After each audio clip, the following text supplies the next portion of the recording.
Hi friends, welcome to Praveen sir CA 360.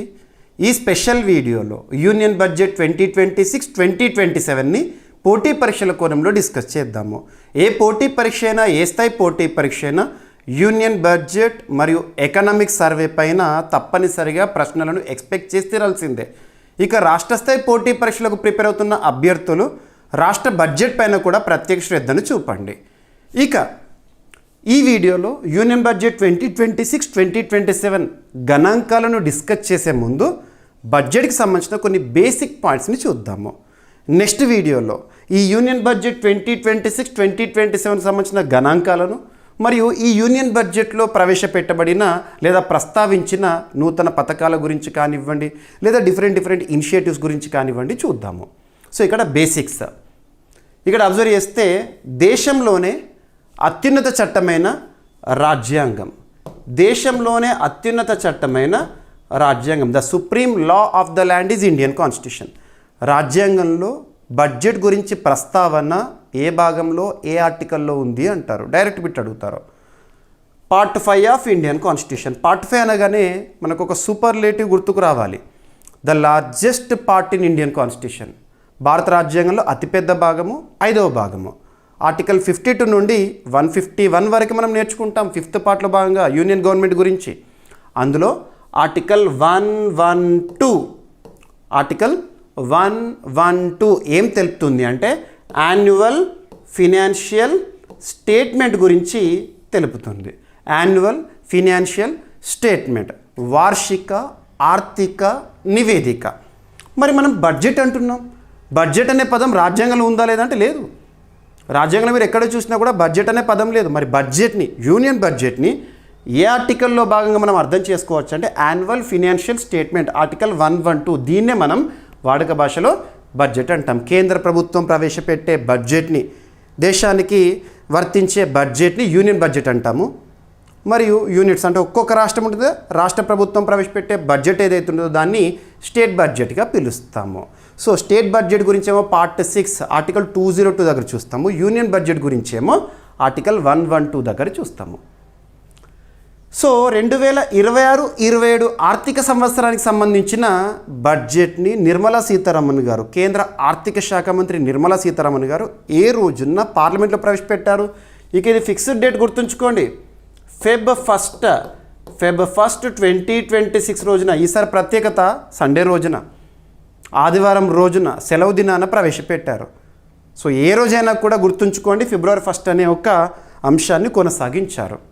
మీరు ఫిబ్రవరి 1 రోజున చూస్తే ఈవెన్ షేర్ మార్కెట్ కూడా నడిచింది ఆ రోజు. స్టాక్స్, షేర్స్ మీరు విని ఉంటారు. ఇక పక్కన పెడితే మరి ఫిబ్రవరి 1 2026 రోజున ప్రవేశపెట్టిన బడ్జెట్ ఏంటిది? Union budget 2026-2027. మనము ఎకానమీ సబ్జెక్ట్లో భాగంగా ఫినాన్షియల్ ఇయర్ అనే పదాన్ని నేర్చుకుంటాం.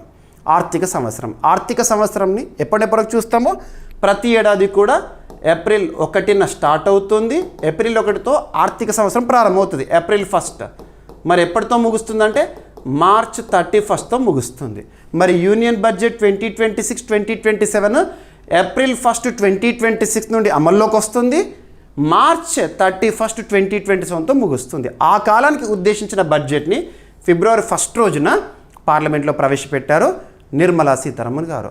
మరి నిర్మలా సీతారామన్ గారు ఆర్థిక శాఖ మంత్రిగా ప్రవేశపెట్టిన 9వ బడ్జెట్ ఇది. గుర్తుంచుకోండి, 9వ బడ్జెట్. మరియు భారతదేశంలో ప్రవేశపెట్టిన 6వ digital budget, 6th digital budget. గుర్తుంచుకోండి, డిజిటల్ బడ్జెట్ అంటే పేపర్లెస్గా ప్రవేశపెట్టడము. టెక్నాలజీ ప్రస్తుతం ప్రపంచాన్ని నడిపిస్తుంది టెక్నాలజీ. మరి అటువంటిది మనం కూడా టెక్నాలజీ పైన డిపెండ్ అవుతున్నాం కదా. So digital budget, paperless budget. ఇకపోతే బడ్జెట్ ప్రవేశపెట్టే ముందు జనవరి 29, 2026 రోజున నిర్మలా సీతారామన్ గారు పార్లమెంట్లో ఎకనామిక్ సర్వేని ప్రవేశపెట్టడం జరిగింది. ఎకనామిక్ సర్వే, ఆర్థిక సర్వే అంటాం. ఎకనామిక్ సర్వే అనేది ప్రస్తుత ఆర్థిక సంవత్సరంలో దేశ ఆర్థిక వ్యవస్థ ఎలా ఉంది అని చెప్పే ఒక విశ్లేషణాత్మక పత్రం. ఎకనామిక్ సర్వే ప్రస్తుత ఆర్థిక సంవత్సరానికి సంబంధించిన ఆర్థిక వ్యవస్థ గురించి తెలియజేస్తుంది. ఒక అనాలిసిస్ పేపర్. ఎకనామిక్ సర్వేనేమో చీఫ్ ఎకనామిక్ అడ్వైజర్ వారు తయారు చేస్తారు. ప్రస్తుతం ఎవరున్నారు? అనంత నాగేశ్వరన్ గారు. 2025-26 ఆర్థిక సంవత్సరానికి సంబంధించిన ఆర్థిక సర్వేని జనవరి 29, 2026 రోజున సభలో ప్రవేశపెట్టారు. ఇక్కడ ఎందుకు ఎకనామిక్ సర్వే గురించి ప్రస్తావించానంటే, ఎకనామిక్ సర్వే అనేది డయాగ్నసిస్ అనుకుంటే బడ్జెట్ అనేది రెమెడీ. గుర్తుంచుకోండి, ఆర్థిక సర్వేలో దేశ ఆర్థిక వ్యవస్థ ఎలా ఉంది మనం తెలుసుకుంటాం. ఏ రంగం ఏ విధంగా ఉంది, ఏ రంగం పుంజుకుంటోంది, ఏ రంగం వెనకబడుతోంది. అలా చూసిన తర్వాత వెనకబడుతున్న రంగాలు ఏవైతుంటే వాటికి ప్రోత్సాహం ఇవ్వాలంటే బడ్జెట్ ద్వారా సొల్యూషన్ అనేది దొరుకుతుంది. సింపుల్గా అంటే ఎకనామిక్ సర్వేకి బడ్జెట్కి లింక్ ఉంటుంది, గుర్తుపెట్టుకోండి. ఇకపోతే బడ్జెట్ సంబంధించి ఆర్టికల్ 112లో మనం చూస్తాము. ఏ విధంగా చూస్తాము? యాన్యువల్ ఫినాన్షియల్ స్టేట్మెంట్, వార్షిక ఆర్థిక నివేదిక.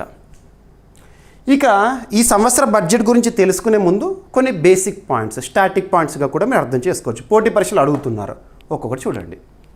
దేశం ఎదుర్కొంటున్న ఆర్థిక సామాజిక సవాళ్లకు పరిష్కారం చూపేదే బడ్జెట్. యూనియన్ బడ్జెట్ దేశానికి సంబంధించి, స్టేట్ బడ్జెట్ అంటే ఒక్కొక్క రాష్ట్రానికి సంబంధించి ఆయా రాష్ట్ర ప్రభుత్వాలు ప్రవేశపెడతాయి. ఓకేనా? Annual statement of revenue and expenditure సరిపోతుంది. ఓకేనా? ఇక ఎకనామిక్ సర్వే డయాగ్నోసిస్ అనుకుంటే బడ్జెట్ ఒక పరిష్కారంగా చూడవచ్చు, రెమెడీ. కేంద్ర ఆర్థిక శాఖ మంత్రి నిర్మలా సీతారామన్ గారు ప్రవేశపెట్టిన ఎన్నో బడ్జెట్ అంట? 2026-27 కాలానికి ఉద్దేశించిన బడ్జెట్ 9వ బడ్జెట్. మరియు దేశంలో 6th డిజిటల్ బడ్జెట్. స్వతంత్ర భారతదేశంలో మొదటిసారి పేపర్లెస్ బడ్జెట్ని ఎప్పుడు ప్రవేశపెట్టారంటారు. మీరు ఈ సంవత్సర బడ్జెట్ చూస్తారు, చూడాలి, తప్పదు. కానీ అంతకంటే ముందు కొన్ని బేసిక్ పాయింట్స్, ఏ కోణంలో ప్రశ్న అడుగుతున్నారో అర్థం చేసుకోండి, వాటిపైన ఎక్కువగా ఫోకస్ చేయండి. మరి 6వ డిజిటల్ బడ్జెట్ అని చెప్పేసి నేను మెన్షన్ చేస్తున్నాను. ఇక్కడ ఎగ్జామినర్ ఒక అంశం పైన ఫోకస్ చేస్తారు. మరి దేశంలో మొట్టమొదటి డిజిటల్ బడ్జెట్ని, పేపర్లెస్ బడ్జెట్ని ఏ ఆర్థిక సంవత్సరానికి గాను నిర్మలా సీతారామన్ గారు ప్రవేశపెట్టారు? నిర్మలా సీతారామన్ గారే. ఏ ఆర్థిక కాలానికి గాను అంటే 2021-22 ఆర్థిక సంవత్సరానికి ఉద్దేశించిన బడ్జెట్ ఏదైతే ఉంటుందో పేపర్లెస్ బడ్జెట్ లేదా భారతదేశంలో మొట్టమొదటి డిజిటల్ బడ్జెట్. ఇక దేశంలో ఎక్కువసార్లు బడ్జెట్ ప్రవేశపెట్టిన మహిళా ఆర్థిక శాఖ మంత్రి ఇప్పుడు ఘనత నిర్మలా సీతారామన్ గారిది. గుర్తుపెట్టుకోండి, ఈ స్లైడ్ ఇంపార్టెంట్. ఎలాగో మీకు ఇచ్చే పీడిఎఫ్లో ఇదంతా కవర్ అవుతుంది. మన CA 360 కోర్స్ సబ్స్క్రైబర్స్కి నేను ఏదైతే వీడియో రూపంలో ఇస్తున్నానో అదంతా కూడా మళ్ళీ పీడిఎఫ్ ఇస్తున్నాను. You can download it. Telugu medium అభ్యర్థుల కోసం తెలుగు పీడిఎఫ్ ఇస్తాను, ఇంగ్లీష్ మీడియం అభ్యర్థుల కోసం ఇంగ్లీష్ పీడిఎఫ్ ఇస్తాను. వీడియో చూసిన తర్వాత ఆ పీడిఎఫ్ డౌన్లోడ్ చేసుకొని చదవండి. సో ఇది స్టాటిక్ పాయింట్స్. ఇక్కడ అబ్జర్వ్ చేస్తే స్వతంత్ర భారతదేశంలో మొదటిసారి బడ్జెట్ని ఎప్పుడు ఎవరు ప్రవేశపెట్టారని పోటీ పరీక్షలు అడగవచ్చు. 1947 నవంబర్ 26 రోజున షణ్ముగం శెట్టి గారు ప్రవేశపెట్టారు. అది భారతదేశంలో, స్వతంత్ర భారతదేశంలో అంటున్నాను. సో 1947 ఆగస్ట్ 15 కదా భారతదేశము స్వతంత్ర దేశంగా అవతరించింది. ఆ తర్వాత ఇక గణతంత్ర భారతదేశంలో మొదటిసారి బడ్జెట్ని ప్రవేశపెట్టిన వారు ఎవరు అంటారు? గణతంత్ర భారతదేశం అంటే రిపబ్లిక్ ఇండియా. భారతదేశం ఎప్పుడు గణతంత్ర దేశంగా అవతరించింది?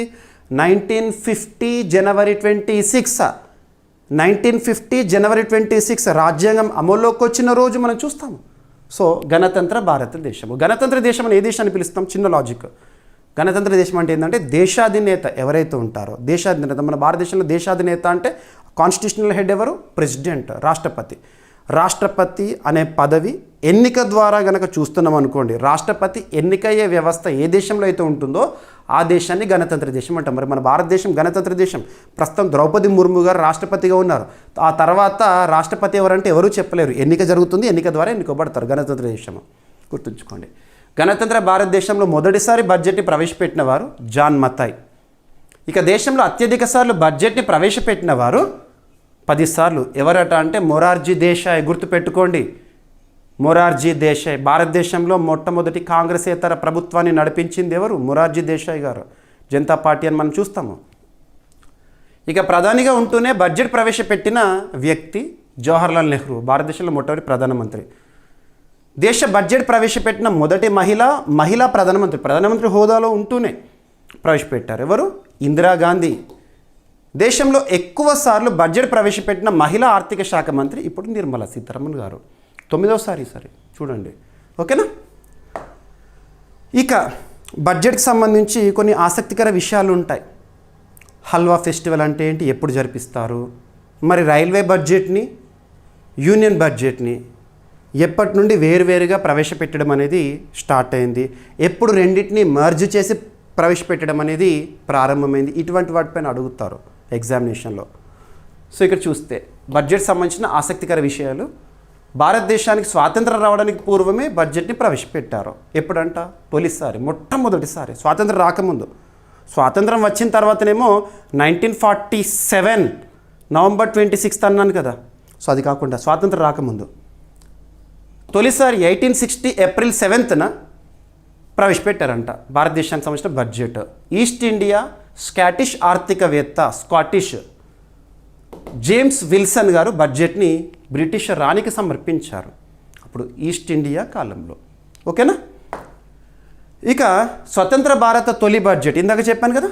స్వతంత్ర భారత మొదటి కేంద్ర బడ్జెట్ని 1947 నవంబర్ 26న మొదటి ఆర్థిక మంత్రి ఆర్కే షణ్ముగం శెట్టి గారు ప్రవేశపెట్టారు. నాటి నుంచి 1948 మార్చ్ 31 వరకు కేవలం 4 నెలలకు ప్రవేశపెట్టిన ఒక తాత్కాలిక బడ్జెట్. అప్పుడు అంచనా ఏంటంటే, బడ్జెట్ అంచనా ఏంటంటే 171.15 కోట్ల రూపాయలు. అంచనా ద్రవ్యలోటు అప్పుడు ఎంత అంటే 24.59 కోట్ల రూపాయలు.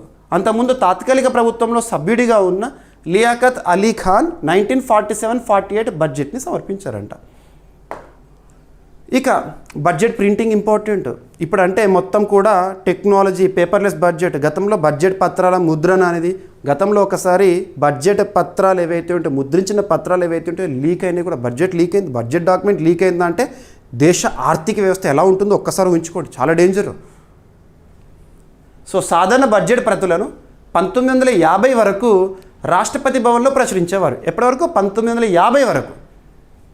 ఆ ఏడాది బడ్జెట్ లీక్ కావడంతో ప్రింటింగ్ స్థలాన్ని మింట్ రోడ్లోకి మార్చారంట. మింట్ రోడ్ గుర్తుంచుకోండి. 1980లో నార్త్ బ్లాక్లో బడ్జెట్ కోసం ప్రింటింగ్ ప్రెస్ ఏర్పాటు చేయాలని కేంద్ర ప్రభుత్వం నిర్ణయించింది. నాటి నుంచి ఇక్కడే బడ్జెట్ ప్రతుల ముద్రణ జరుగుతుంది. డిజిటల్ ముద్రణకు ముందు హల్వా ఫెస్టివల్ని నిర్వహించడం అనేది ఆనవాయితీగా వస్తుంది. సో హల్వా ఫెస్టివల్ని ఏ సందర్భంగా జరుపుతారు? మీరు చూస్తారు న్యూస్ పేపర్స్లో కూడా బడ్జెట్ కంటే ముందు ఒక పెద్ద మూకుడు ఉంటుంది, హల్వా ఉంటుంది. ఆర్థిక శాఖ మంత్రి గారు సభ్యులకు ఎవరైతే ఉంటారో బడ్జెట్ని తయారు చేస్తున్న మేధావులు ఉంటారో, ఆర్థిక నిపుణులు, వాళ్ళకు హల్వాని వడ్డించడం ఫోటోస్ వస్తూ ఉంటాయి. మీరు చూడండి, హల్వా వేడుక ఈ క్రింది వాటిలో దేంతో సంబంధాన్ని కలిగి ఉందంటే బడ్జెట్. ఓకేనా? 1955 వరకు ఇంగ్లీష్ భాషలోనే బడ్జెట్ ప్రతులు సమర్పించేవారు. ఆ తర్వాత సో ఇయర్ గుర్తుంచుకోవాలి, 1955 వరకు ఇంగ్లీష్ భాషలోనే, ఓన్లీ ఆంగ్లంలోనే బడ్జెట్ పేపర్స్ అనేవి ప్రింట్ అయ్యాయి. ఆ తర్వాత హిందీ, ఇంగ్లీష్ భాషల్లో కూడా ముద్రించడం అనేది మొదలుపెట్టారు. సో ఇయర్స్ అనేది కొన్ని ఇంపార్టెంట్. ఇక హల్వా వేడుక ఏటా బడ్జెట్ పత్రాల ముద్రణకు ముందు నిర్వహించే హల్వా వేడుక ఆనవాయితీగా వస్తుంది. కార్యక్రమంలో ఆర్థిక శాఖ మంత్రి గారు పాల్గొంటారు. బడ్జెట్కి ముందు ఆర్థిక మంత్రి హల్వా వేడుకను నార్త్ బ్లాక్లో గ్రౌండ్ ఫ్లోర్లో నిర్వహిస్తూ ఉంటారు. హల్వా వేడుక బడ్జెట్ ఖరారైంది, ఇక బడ్జెట్ అనేది ఫైనల్ అయింది, ఇక ముద్రణకు సిద్ధంగా ఉంది అనేది చెప్తుంది. ప్రింటింగ్కి సిద్ధమైంది అన్నట్టు. బడ్జెట్ సంబంధించిన అంశాలను అత్యంత గోప్యంగా ఉంచుతారు, చాలా వరకు సీక్రెట్గా ఉంచుతారు. ఇంపార్టెంట్. బడ్జెట్ను రూపొందించే పనిలో నిమగ్నమైన ఆర్థిక మంత్రిత్వ శాఖలోని బడ్జెట్ విభాగానికి చెందిన అధికారులందరినీ పార్లమెంట్లో బడ్జెట్ను సమర్పించే వరకు వారి కుటుంబాలను సైతం కలిసేందుకు అనుమతించారు. ఎవరైతే బడ్జెట్ని రూపకల్పన చేసిన వారు ఉంటారు కదా, బడ్జెట్ని ప్రిపేర్ చేయడంలో కీలక పాత్ర పోషించిన వాళ్ళను బయట ప్రపంచానికి దూరంగా ఉంచుతారు కొన్ని రోజులు. అంటే ఎప్పటివరకు దూరంగా ఉంచుతారంటే, ఇక పార్లమెంట్లో ఆర్థిక శాఖ మంత్రి గారు బడ్జెట్ ప్రసంగం స్టార్ట్ అయిపోతుంది, అప్పుడు బయటకు వస్తారు వాళ్ళు. ఆర్థిక మంత్రి అధికారులకు హల్వా వడ్డిస్తారు. బడ్జెట్ని పార్లమెంట్లో ముద్రించే 10 రోజుల ముందు ప్రింటింగ్ ప్రారంభిస్తారు. బడ్జెట్ తయారీలో పాల్గొనే అధికారులు, సిబ్బంది అంతా అక్కడే ఉంటారు. అలాగే ఈ మంత్రిత్వ శాఖ అధికారులు, ఉద్యోగులంతా 24 గంటలు ఇంటెలిజెన్స్ బ్యూరో నిఘాలో ఉంటారు వారు. ఓకేనా? సరిపోతుంది. ఇక ప్రధానమంత్రులు. మొట్టమొదటి భారత ప్రధాని జవహర్లాల్ నెహ్రూ, మొట్టమొదటి మహిళా ప్రధాని ఇందిరాగాంధీ అండ్ రాజీవ్ గాంధీ ప్రధానమంత్రి పదవిలో ఉండి బడ్జెట్ని ప్రవేశపెట్టడంలో గుర్తింపు పొందారు, చరిత్రలో నిలిచారు. అత్యధిక సార్లు బడ్జెట్ని ప్రవేశపెట్టిన వారు ఎవరని చెప్పినా మొరార్జీ దేశాయ్ గారు. గుర్తుంచుకోండి, 1962 నుండి 69 మధ్య 10 సార్లు ఆర్థిక మంత్రిగా బడ్జెట్ని ప్రవేశపెట్టారు. ఇక 1964-68 లీప్ ఇయర్స్లో ఆయన పుట్టినరోజైన ఫిబ్రవరి 29న బడ్జెట్ సమర్పించడం ప్రత్యేకంగా నిలిచిందంట. ఓకేనా. ఇక ఇప్పుడు నిర్మలా సీతారామన్ గారు 9 సార్లు, గతంలో పి చిదంబరం గారు 9 సార్లు, ప్రణబ్ ముఖర్జీ గారు మాజీ దివంగత రాష్ట్రపతి గారు 8 సార్లు, యశ్వంత్ సిన్హా గారు 8 సార్లు, మన్మోహన్ సింగ్ గారు 6 సార్లు, తాజాగా నిర్మలా సీతారామన్ గారు 9వసారి బడ్జెట్ని ప్రవేశపెట్టడం జరిగింది. ఇక బడ్జెట్ సమయం మార్పు, బడ్జెట్ ప్రవేశపెట్టే సమయానికి సంబంధించి హిస్టరీ 1999 వరకు బడ్జెట్ను ఫిబ్రవరిలో చివరి పని దినాన సాయంత్రం 5 గంటలకు ప్రకటించేవారు. ఫిబ్రవరి లాస్ట్ వర్కింగ్ డే రోజు ఈవినింగ్ 5 o'clock బడ్జెట్ ప్రవేశపెట్టేవారట. అయితే ఆర్థిక శాఖ మాజీ మంత్రి యశ్వంత్ సిన్హా బ్రిటిష్ కాలం నుంచి వస్తున్న ఈ సాంప్రదాయాన్ని మార్పు చేసి ఉదయం 11 గంటలకు ప్రవేశపెట్టడము స్టార్ట్ చేశారంట. ఈవినింగ్ 5కి కాదు, మార్నింగ్ 11కే February month ending last working day రోజు ఈవినింగ్ 5కి బడ్జెట్ ప్రవేశపెట్టారు. దాన్ని మార్చి మార్నింగ్ 11కి ప్రవేశపెట్టారు, లాస్ట్ డేనే. ఇక బడ్జెట్ తేదీ మార్పు భారత ప్రధాని నరేంద్ర మోదీ గారి కాలంలో గుర్తుంచుకోండి. 2016 బడ్జెట్ని ఫిబ్రవరి చివరి పనిదినం రోజున సమర్పించేవారు. 2016 వరకు బడ్జెట్ని ఫిబ్రవరి చివరి పనిదినం రోజున బడ్జెట్ని ప్రవేశపెట్టేవారు.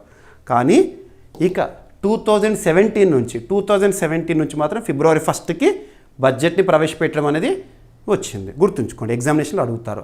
అలా బడ్జెట్ని ఫిబ్రవరి 1వ తేదీకి మార్చారు కదా. మొట్టమొదటిసారి ఫిబ్రవరి 1వ తేదీన, ప్రస్తుతం మనం చూస్తున్న ఫిబ్రవరి 1వ తేదీన బడ్జెట్ ప్రవేశపెట్టడం అనేది ఎవరి కాలం నుండి ప్రారంభమైంది? నరేంద్ర మోదీ గారి కాలము ప్రధానమంత్రి, అప్పుడు ఆర్థిక శాఖ మంత్రి ఎవరు? ఫిబ్రవరి 1వ తేదీన మొట్టమొదటిసారి బడ్జెట్ ప్రవేశపెట్టిన వారు ఎవరు అంటే అరుణ్ జైట్లీ గారు. గుర్తుంచుకోండి. ఇక అత్యల్ప పదాలున్న బడ్జెట్లు. సో 1991లో పివి నరసింహారావు గారి ప్రభుత్వంలో మన్మోహన్ సింగ్ ఆర్థిక మంత్రిగా ఉన్నప్పుడు అత్యధికంగా 18,650 పదాలు ఉన్న బడ్జెట్ డాక్యుమెంట్తో దేశ పద్దును పార్లమెంట్లో ప్రవేశపెట్టారు. 1977లో నాటి ఆర్థిక మంత్రి హీరుభాయ్ ముల్జీభాయ్ పటేల్ సమర్పించిన బడ్జెట్ అతి చిన్నదంట. ఆ బడ్జెట్లో కేవలం 800 words, ఒక ఎస్సే అన్నట్టు. ఇక సుదీర్ఘ ప్రసంగం ఏది అంటే ప్రస్తుత ఆర్థిక శాఖ మంత్రి నిర్మలా సీతారామన్ గారు 2020 ఫిబ్రవరి 1వ తేదీన ప్రవేశపెట్టిన బడ్జెట్ ప్రసంగం అత్యంత సుదీర్ఘమైందంట. దాదాపు 2 గంటల 42 నిమిషాల పాటు బడ్జెట్ స్పీచ్ అనేది నడిచింది. ఇక పేపర్లెస్ బడ్జెట్ 2021 ఫిబ్రవరి 1వ తేదీన ఆర్థిక శాఖ మంత్రి నిర్మలా సీతారామన్ గారు మొట్టమొదటిసారిగా పేపర్లెస్ బడ్జెట్ను సమర్పించారు. కరోనా, అప్పుడు మనం చూస్తున్నాం, కరోనాకు సంబంధించి భౌతికంగా డిస్టెన్స్ పాటించాలి, ఇటువంటివి చూసాం కదా ఆ కాలంలోనే. ఓకేనా. ఇక రైల్వే బడ్జెట్ విలీనము. రైల్వే బడ్జెట్ అనేది ఎప్పటి నుండి బడ్జెట్తో పాటు సమర్పించడం అనేది స్టార్ట్ అయింది? 2017కు ముందు వార్షిక బడ్జెట్, రైల్వే బడ్జెట్లను విడివిడిగా ప్రవేశపెట్టేవారు. రైల్వే శాఖ మంత్రి గారేమో రైల్వే బడ్జెట్ని ప్రవేశపెట్టేవారు, ఆర్థిక శాఖ మంత్రి గారేమో యూనియన్ బడ్జెట్ని ప్రవేశపెట్టేవారు 2017కు ముందు వరకు. కానీ 2017లో ఈ రెండింటిని విలీనం చేసి ఒకే బడ్జెట్గా ప్రవేశపెడుతున్నారు. బడ్జెట్లోనే, యూనియన్ బడ్జెట్లోనే రైల్వే బడ్జెట్ కూడా ఉంటుంది. గుర్తుంచుకోండి. 1860 నుంచి భారత్ కోసం ప్రత్యేకంగా బడ్జెట్ ప్రవేశపెట్టిన బ్రిటిష్ పాలకులు 1924 నుంచి విడిగా రైల్వే బడ్జెట్ తెచ్చారు. నాటి నుంచి 2016 వరకు, అంటే 2017 కంటే ముందు అంటే 2016 కదా, 2016 వరకు రైల్వే సాధారణ బడ్జెట్లు వేర్వేరుగా సమర్పించేవారు. 2017లో నరేంద్ర మోదీ గారి ప్రభుత్వ కాలంలో ఆర్థిక మంత్రిగా ఉన్న అరుణ్ జైట్లీ గారు సాధారణ బడ్జెట్లో రైల్వే బడ్జెట్ని విలీనం చేసి ప్రవేశపెట్టడం అనేది స్టార్ట్ అయింది. ఫిబ్రవరి 1వ తేదీన మొదటిసారి బడ్జెట్ ప్రవేశపెట్టింది అరుణ్ జైట్లీ గారే. రైల్వే బడ్జెట్ని యూనియన్ బడ్జెట్లో భాగంగా ప్రవేశపెట్టింది కూడా అరుణ్ జైట్లీ గారు. ఈ పాయింట్స్ గుర్తుంచుకోండి. భారతదేశంలో మొట్టమొదటి పేపర్లెస్ బడ్జెట్ని ప్రవేశపెట్టిన వారు నిర్మలా సీతారామన్ గారు. ఏ కాలానికి గాను. ఓకేనా. ఇక బడ్జెట్ని ప్రవేశపెట్టిన మహిళలను చూస్తే ఇందిరాగాంధీ గారు బడ్జెట్ని ప్రవేశపెట్టిన తొలి మహిళ. 1971లో ఆమె ప్రవేశపెట్టారు. ఆ తర్వాత 2019లో నిర్మలా సీతారామన్ గారు ఆర్థిక శాఖ మంత్రిగా బడ్జెట్ని ప్రవేశపెట్టిన 2వ మహిళ. బడ్జెట్ని ప్రవేశపెట్టిన మొట్టమొదటి మహిళ మాత్రము ఇందిరాగాంధీ, 2వ మహిళ నిర్మలా సీతారామన్. ఇక్కడ ఇంకొక ప్రత్యేకత, బడ్జెట్ని ప్రవేశపెట్టిన ప్రధానమంత్రి గారు ఇందిరాగాంధీ గారు. నిర్మలా సీతారామన్ గారి ప్రత్యేకత ఏంటంటే బడ్జెట్ని ప్రవేశపెట్టిన మొట్టమొదటి మహిళా ఆర్థిక మంత్రి నిర్మలా సీతారామన్ గారు. ఈ పాయింట్స్ గుర్తుంచుకోండి. ఓకేనా. బడ్జెట్ బ్రీఫ్ కేస్ స్థానంలో సాంప్రదాయ బహి ఖాతాలో బడ్జెట్ని తీసుకువచ్చారు. దీనిపై జాతీయ చిహ్నం అనేది ఉంటుందంట. ఇక పేపర్లెస్ బడ్జెట్ ఎందుకు వచ్చింది? ఓకేనా. సో ఇవి మనకి బడ్జెట్ సంబంధించిన బేసిక్ పాయింట్స్. చాలాసార్లు మనం చూస్తాం బడ్జెట్ సంబంధించిన గణాంకాలు చాలా డెప్త్గా నేర్చుకుంటాము.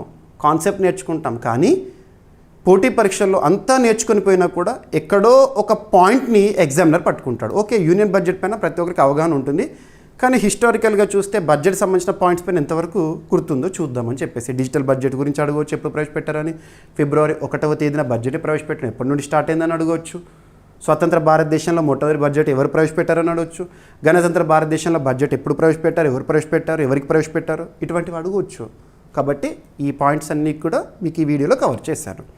నెక్స్ట్ వీడియోలో, మన యూనియన్ బడ్జెట్ సిరీస్లో నెక్స్ట్ వీడియోలో ఈ సంవత్సర బడ్జెట్ గణాంకాలు, అంటే బడ్జెట్ ఎంత, రెవెన్యూ వ్యయం ఎంత, క్యాపిటల్ ఎక్స్పెండిచర్ లేదా మూలధన వ్యయం ఎంత, ఇటువంటివన్నీ కూడా నెక్స్ట్ వీడియోలో మనం చూద్దాం. అండ్ ఈ సంవత్సర బడ్జెట్లో ప్రస్తావించిన పథకాల గురించి కానివ్వండి, అవన్నీ కూడా చూద్దాము. ఓకేనా? Thank you.